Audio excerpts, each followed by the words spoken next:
Some people imagine that an external portable monitor is only meant for use with laptops and the like, but it's not entirely true.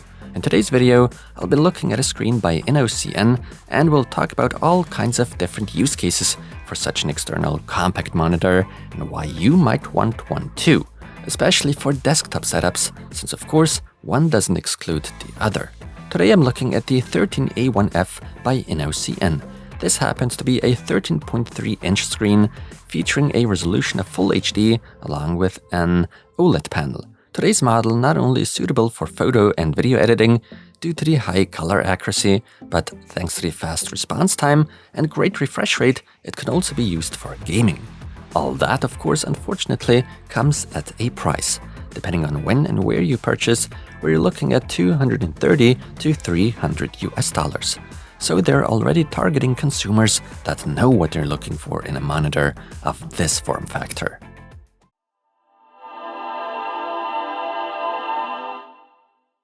The unboxing experience I personally quite like. All is neatly organized. Part of what comes included, of course, is the screen itself, the magnetic stand, 2 cables for the video signal, and that is HDMI as well as USB-C. For the power delivery, we are getting a power supply with a USB-C connection along with the charging cable for it. In total, the power supply should be able to provide 30 watts. Oh, and then there's also a quick start guide. The 13A1F is assembled and hooked up fairly quickly. You just attach the magnetic stand to the monitor, either horizontally or vertically, depending on what you prefer. The build quality appears to be on a fairly high level. One certainly cannot complain here. After all, we're looking at an aluminum body. The screen's bezels also aren't too thick, even though they could be thinner, albeit not really much of a big deal with a product of this type. Other than that, the monitor, as far as its dimensions are concerned, is really slim. At the top or on this side, depending on how you decide to set up your device, there's the power button, along with 2 additional buttons for further navigation within the OSD menu or readjusting the volume, because yes, speakers are on board here, stereo. Therefore, 2 with an output power of 1.5 watts each respectively. At low volume levels, they sound pretty tinny, but once you crank them up, they provide a fairly acceptable experience. Good enough for monitor speakers.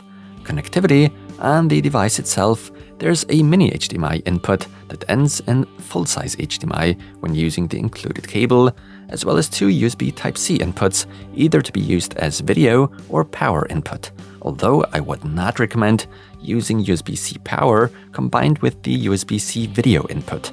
Under certain circumstances, that could lead to problems. But now let's talk a little more about the technical aspect.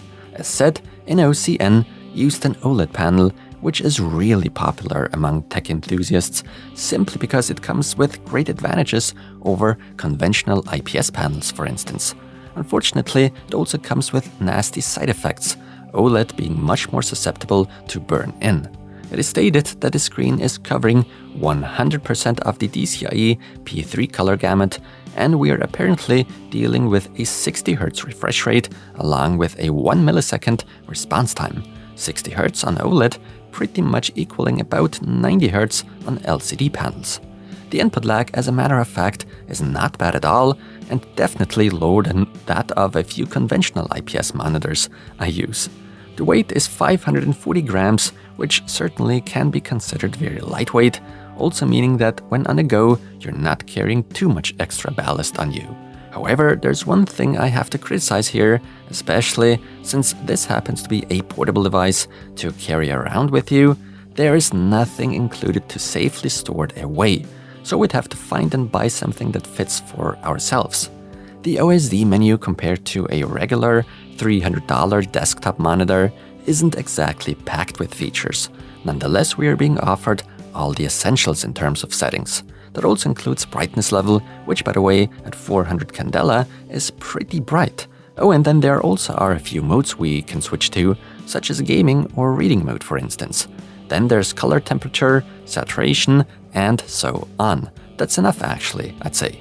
Out of the box, the screen is a bit oversaturated for me personally, so all I did was dial back the color saturation until I was happy. The overall image quality, in fact, is really amazing. While I wouldn't edit any videos on 13.3 inches, but when using those as a live preview, not bad. The color reproduction appears to be great, even though I don't have the possibility and required devices to offer you any real insightful data to back up that claim.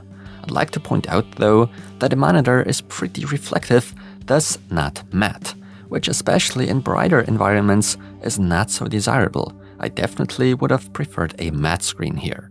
Alright, but now let's get to the different use cases I told you I would discuss.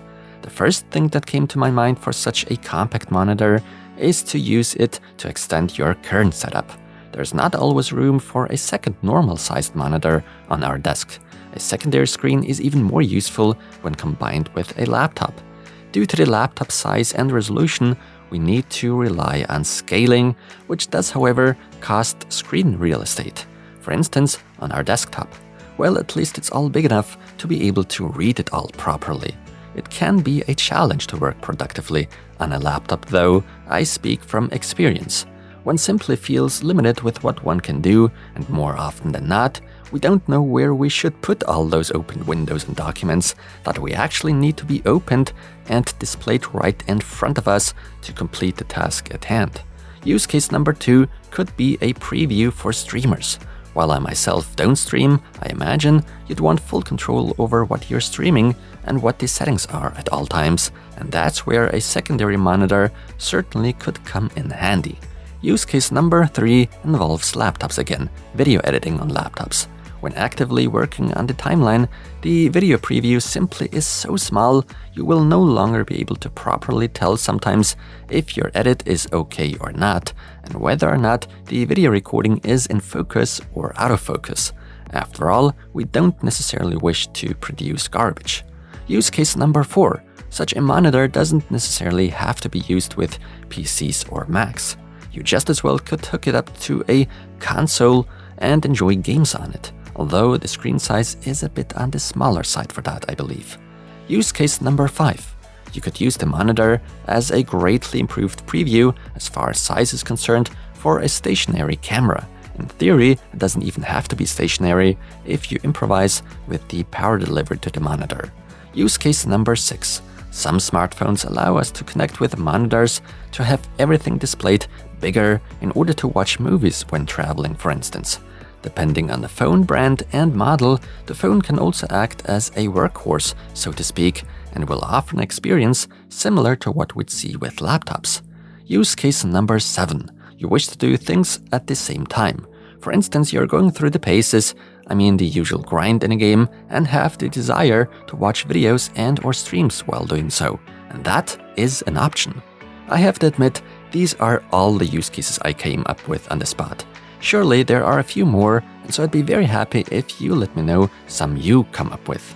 So while the INNOCN 13A1F isn't exactly super affordable, it offers fantastic image quality and a good low input lag for gaming. For very specific certain use cases, this monitor definitely is worth recommending. With that said, thanks a lot for watching, and until the next one.